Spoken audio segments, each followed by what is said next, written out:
Hola, ¿qué tal amigas y amigos de Telesur? Bienvenidos a Somos, el programa cultural de nuestra casa informativa que le abre las puertas y le da visibilidad a la voz del patrimonio de la identidad de nuestros pueblos de América y el mundo. Yo soy María Antonieta Peña, en nombre de todo el equipo les damos la bienvenida con un gran abrazo y les invitamos a revisar de inmediato lo que hemos preparado para ustedes en esta edición de Somos de hoy.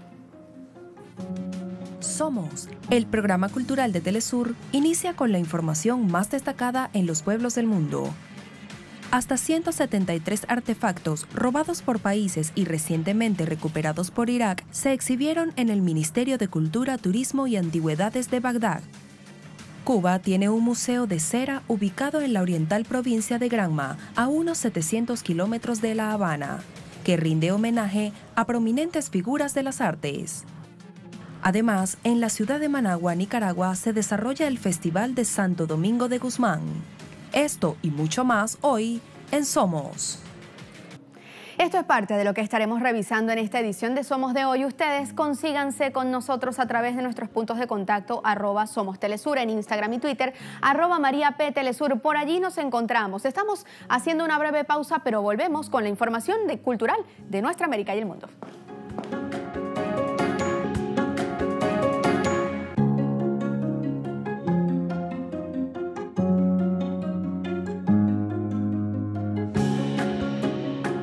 Estamos de vuelta en Somos. Iniciamos nuestro recorrido por México con una muestra de 60 artistas con los múltiples rostros del caudillo mexicano Emiliano Zapata. Se inaugurará este sábado 3 de agosto en el Museo Nacional de la Estampa por el centenario luctuoso y además el 140 aniversario de su natalicio.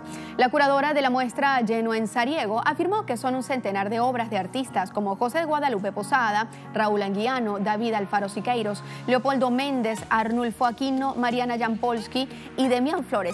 Además dijo que la muestra aborda temas como la lucha por la equidad de género, la aparición de la imagen de Zapata en la urbe, las 1000 caras que permanecen en la memoria colectiva, la defensa de la tierra y cómo aparece en la estampa, sobre todo de la primera mitad del siglo XX, y que pertenecen al archivo del museo. El próximo 8 de agosto se cumple el natalicio del caudillo del sur, por lo que el gobierno y numerosas entidades culturales y académicas preparan actividades especiales.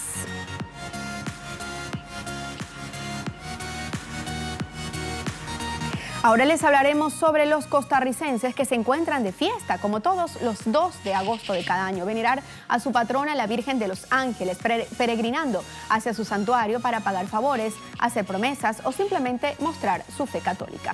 Desde hace más de 15 días, cientos de devotos caminan desde los más disímiles y apartados puntos de la geografía de Costa Rica hacia la Basílica de Nuestra Señora de los Ángeles, ubicada en la ciudad central de Cartago, capital de la provincia del mismo nombre y antigua metrópolis, donde está la Virgen venerada por los habitantes de esa nación. La imagen fue hallada la mañana del 2 de agosto de 1635 en Puebla de los Pardos, en Cartago. Cuentan que una joven mestiza de nombre Juana Pereira andaba buscando leña para cocinar los alimentos cuando encontró sobre una piedra donde hacía un manantial de agua cristalina una muñequita de piedra con un niño en sus brazos. Se trata de la Virgen de los Ángeles, que ahora los costarricenses veneran cada 2 de agosto.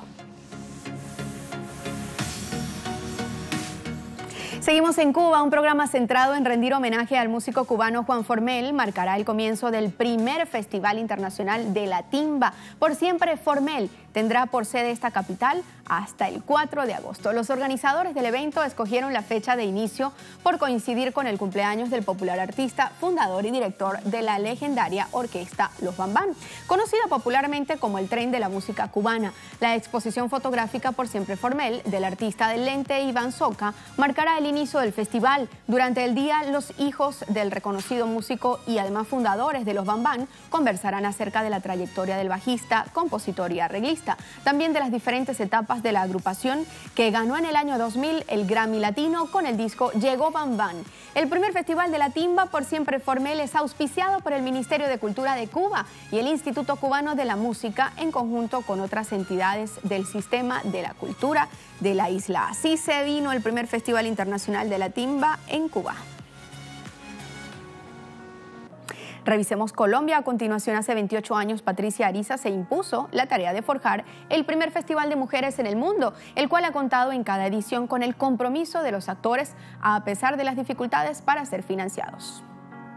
Del 1 al 11 de agosto en Bogotá se llevará a cabo la 28ª edición del Festival de Mujeres en Escena por la Paz, con más de 90 funciones, 25 escenarios, 55 grupos nacionales y 15 internacionales. En el festival el público podrá disfrutar al igual de Amor de Manuela y Simón o Sueño de un País Fundado, que desde las calles interrumpe en el escenario para contar las dificultades y logros de la heroína ecuatoriana Manuela Sáenz, desde varias voces. Toda la programación del festival estará en la página web de la Corporación Colombiana de Teatro. Sus funciones son asequibles a todo el público, pues la entrada a cada obra está en $4 y abonos de 6 obras por $12.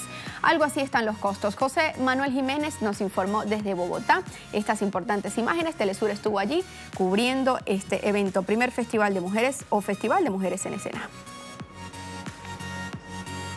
Vamos a Bolivia. El escritor mexicano Paco Ignacio Taibo II confesó este viernes en una entrevista que comprendió verdaderamente qué era hacer un libro cuando concluyó su obra Ernesto Guevara, también conocido como el Che. En sus palabras, yo aprendí a escribir con la historia de la Revolución Española del 34 y el Che me enseñó a escribir un libro. Así declaró al referirse al conversatorio que sostuvo con el historiador boliviano Gustavo Rodríguez en el hall de la Vicepresidencia del Estado Plurinacional. En la plática organizada por el contexto de la Feria Internacional del Libro de La Paz, bajo el título de Diálogo sobre el Che, ambos investigadores de esta temática abordaron diversas facetas de la vida del héroe guerrillero argentino-cubano, asesinado por órdenes del gobierno de Estados Unidos el 9 de octubre de 1967 en La Higuera, Bolivia. Seguimos con más información, pero ahora cambiamos de continente. Veamos Irak. Hasta 173 artefactos robados por otros países y recientemente recuperados por este país se exhibieron en el Ministerio de Cultura, Turismo y Antigüedades en Bagdad el miércoles 31 de julio. Según los informes, los artefactos de recuperación del Reino Unido y Suecia, entre otros países, y se exhibieron además por primera vez en el Ministerio de Relaciones Exteriores de Irak antes de ser entregados al Ministerio de Cultura. El director del Museo del Ministerio de Cultura, Ali Awey Al-Abadi, acusó a Estados Unidos de ser uno de los países que habían robado las reliquias. Aseguran que rompieron las puertas y asaltaron este importante lugar cultural y fueron fuerzas estadounidenses. Se cree que la mayoría de los artículos fueron sacados de Irak de contrabando durante la invasión estadounidense del país. Entre los artefactos recuperados se encuentran elementos arqueológicos que datan de al menos 4.000 años atrás y de la antigua civilización sumeria. Así recuperan patrimonio en Irak, se exhibirá en Bagdad. Y finalizamos con Taiwán, este bloque de Somos, que marca el mes del fantasma con linternas para los muertos. El mes fantasma cae el 7º mes del calendario lunar, cuando se dice que la puerta del infierno está abierta y los espíritus del inframundo son libres de recorrer la tierra. El comienzo del mes fantasma en Taiwán se celebró en la ciudad nororiental de Yilan, al lanzar linternas de agua de loto a la medianoche como una bendición para los muertos, además de quemar papel moneda relleno en casas de papel. Este festival se remonta a unos 200 años. Las personas oran a todos sus antepasados para ser beneficiados. La forma actual de celebrar evolucionó durante el periodo de ocupación japonesa. Las ofrendas que son para todos los espíritus que lo necesitan. Así celebran un Día de Muertos en Taiwán. Y establecemos de esta forma una pausa en Somos. Estamos de vuelta en tan solo segundos para contarles más sobre la cultura de nuestros pueblos de América y el mundo.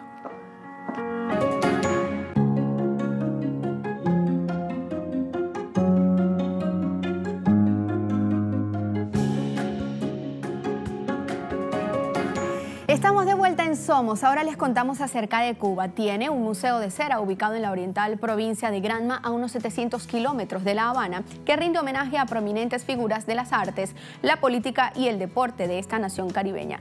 Nuestro corresponsal Alien Fernández nos cuenta más detalles en el siguiente informe.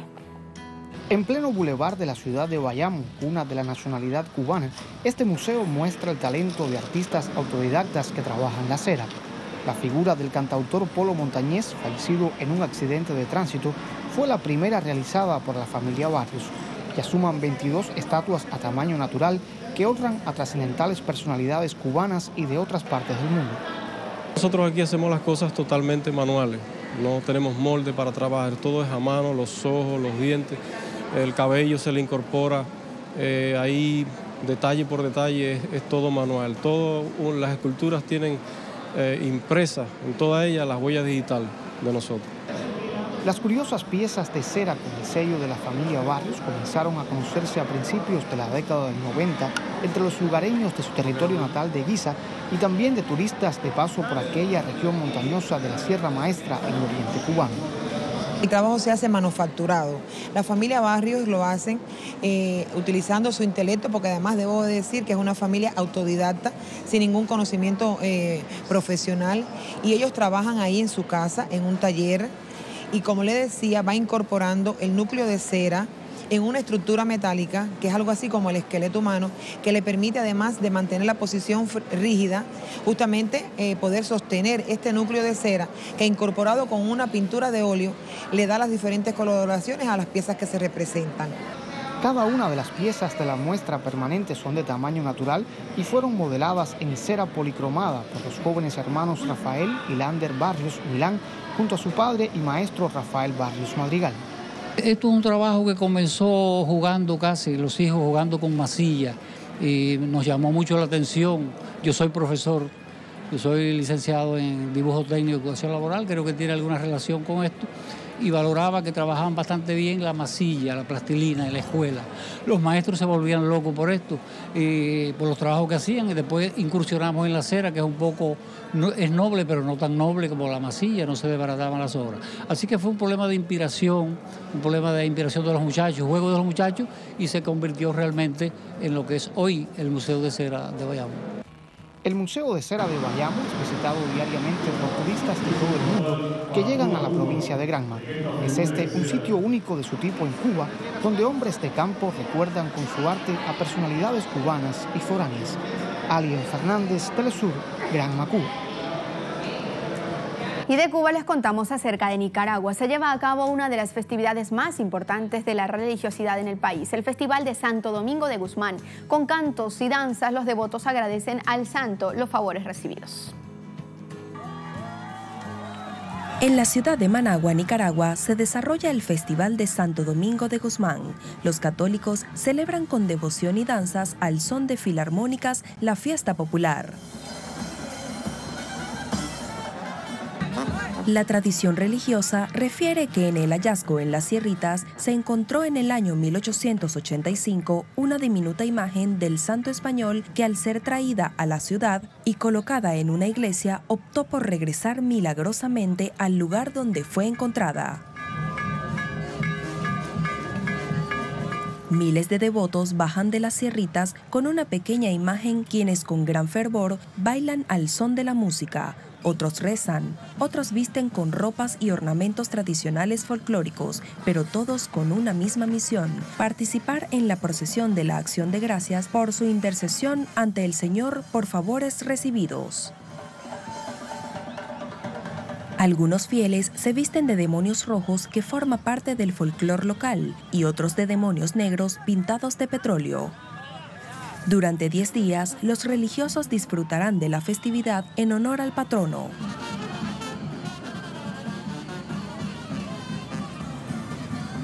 Nicaragua de fiesta religiosa. Así hacemos una nueva pausa en Somos. Estamos de vuelta para contarles más de la cultura de nuestros pueblos y con un invitado especial en este Somos de hoy.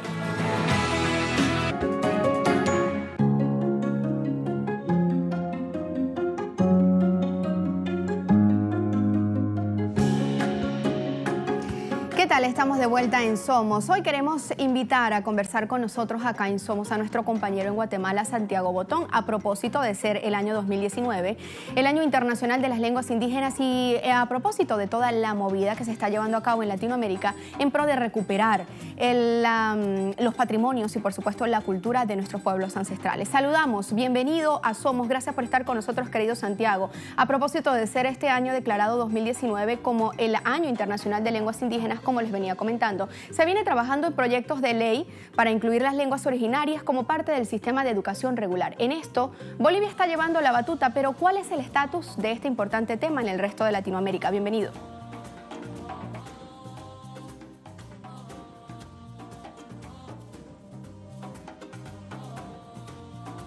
Muchas gracias por el espacio y aprovechamos a enviar un saludo para todos quienes hacen posible el programa Somos.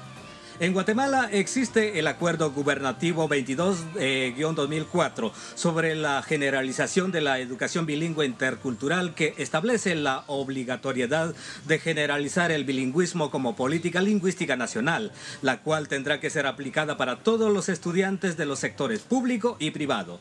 Sin embargo, si el sistema educativo en su conjunto adolece de múltiples insuficiencias, principalmente por las desidias del Estado de Guatemala, ¿qué no se puede decir sobre los pocos avances en la educación bilingüe que desde el año 2016 ya venía preocupando porque no se ha logrado implementarla en las aulas, principalmente por falta de recursos humanos, materiales y una política institucional que garantice su cobertura? Porque el problema también radica que la educación bilingüe se promueve exclusivamente en las comunidades rurales, descartando a la población estudiantil que migra o vive en las ciudades y que es dominante de un idioma maya.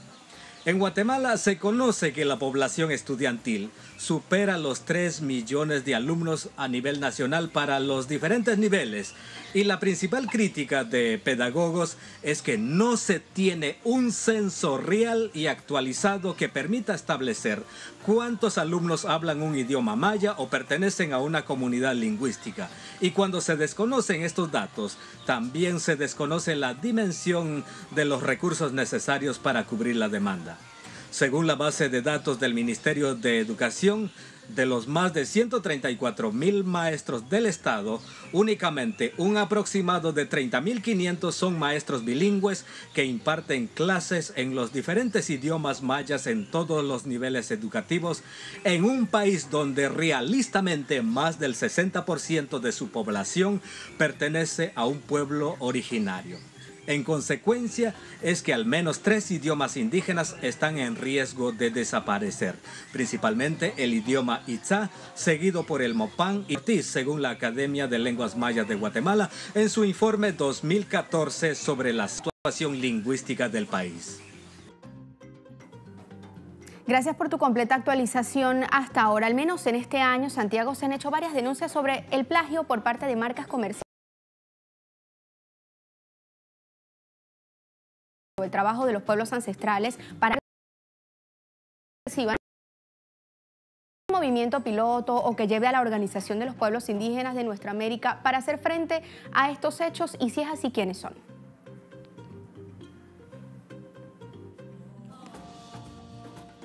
Siguiendo en el contexto guatemalteco, en este país encontramos al Movimiento Nacional de Tejedoras Mayas, que ha planteado al Congreso de la República de Guatemala un proyecto de ley que busca reconocer la propiedad intelectual colectiva de los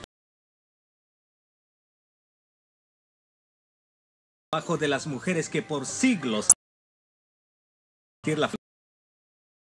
los bordados. La iniciativa de ley número 5247 propone reformar la Ley de Derechos de Autor y Derechos Conexos, la Ley de Propiedad Industrial, Ley de Protección y Desarrollo Artesanal y el Código Penal. En su esencia propone 2 aspectos fundamentales. En primer lugar, que se reconozca una definición sobre lo que es la propiedad intelectual colectiva, que conlleva al derecho de los pueblos indígenas de administrar y manejar su patrimonio. En segundo lugar, plantea que se reconozca a los pueblos indígenas como autores intelectuales con los mismos derechos que establece la Ley de Propiedad Intelectual. Esto significa que las corporaciones que se benefician de la exportación de tejidos mayas principalmente tendrán que devolver un porcentaje de sus ganancias a las comunidades quienes son los autores, las autoras, debo decir. Las tejedoras cuentan que la propuesta surge a raíz del despojo, del plagio de los conocimientos en el arte de parte del Estado y de las empresas privadas de Guatemala, tal como ocurre con el extractivismo en los territorios indígenas. La propuesta fue aceptada formalmente en febrero del año 2017 con el apoyo de 16 diputados y actualmente está a la espera de pasar al Pleno del Congreso de la República de Guatemala. Bueno, esperemos, Santiago, entonces que esto sea positivo y pronto ya estén incorporados al sistema legal. Por cierto, el sistema comercial siempre ha trabajado en opacar las culturas autóctonas para permear con sus productos y así hacer mella en nuestra memoria histórica. Santiago, cuán importante es promover las culturas ancestrales a otros pueblos y las nuevas generaciones también que se involucren en ello. ¿Cuál es la estrategia diseñada para esto en este momento?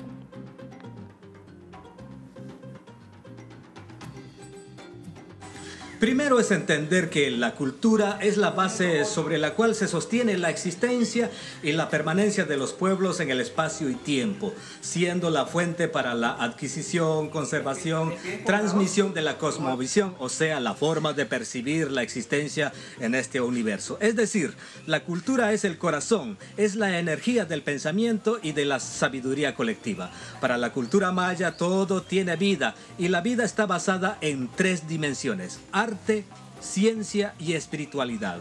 En mi respuesta personal no encuentro señalar o describir alguna estrategia institucionalizada y diseñada para promover las culturas ancestrales, más que la sinergia colectiva y la fuerza de la vida que nos empuja a tomar conciencia y cobijarnos bajo los principios del pensamiento maya antes de ser devorados por el sistema comercial. Gracias, Santiago, por tu intervención, gracias por tus actualizaciones. Arte, ciencia y espiritualidad sin duda es una manera para hacer frente a nuestra cultura, a nuestro patrimonio y a todo ese ataque que podemos sufrir los pueblos, sobre todo los pueblos ancestrales. Así nos vamos. Gracias a Santiago Botón desde Guatemala. Ustedes gracias por estar con nosotros en Somos. Recuerden que estamos en nuestras redes sociales, @SomosTelesur en Instagram y Twitter, @MariaPTelesur es mi cuenta. Por allí nos encontramos. Gracias por estar con nosotros una vez más. Nos vemos en una próxima. Hasta pronto.